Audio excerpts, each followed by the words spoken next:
Мужа Луизы Хайруллиной задержали в Уфимском аэропорту. Напомним, мужчина прилетел из Москвы, где участвовал в съемках ток-шоу «Пусть говорят» на Первом канале. Основанием задержания стало нарушение мужчиной подписки о невыезде. Радмир Азнабаев продолжит.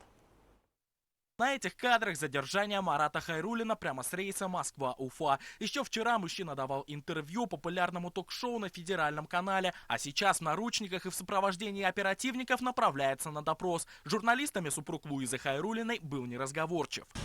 Марат, а куда вы дели деньги?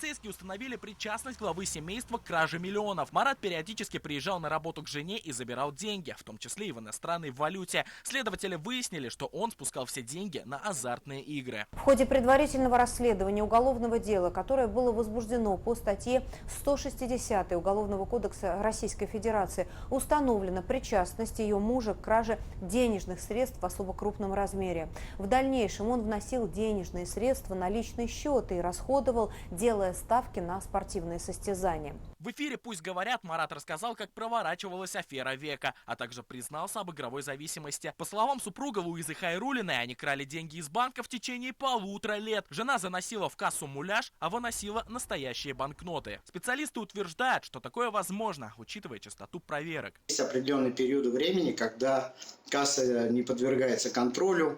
И какое-то время, 2, 3, 4 месяца такое могло быть. Дело в том, что у всех банков есть система так называемых внезапных проверок. Наверное, какое-то время могло быть, но не 3-4 месяца, не более. По версии Марата Хайруллина, сподвигло его пойти на такой поступок постоянные угрозы и звонки от коллекторов. Начиналось все с 50 тысяч рублей. Супруг обещал Луизе отыграться, но за 1,5 года долговая яма достигла десятков миллионов рублей. Уговорил первый раз ее взять 50 тысяч рублей. Я хотел отыграться, и пришлось брать второй раз.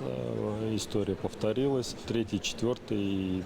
Пошло-поехало снежным комом. В настоящий момент Марат находится в здании уголовного розыска республики, где его допрашивают следователи. Буквально пару дней назад в деле о краденных миллионах Марат Хайруллин считался свидетелем. Сейчас же он попал под уголовное преследование в качестве соучастника. Теперь башкирскому Клайду, как и его супруге, грозит до 10 лет лишения свободы.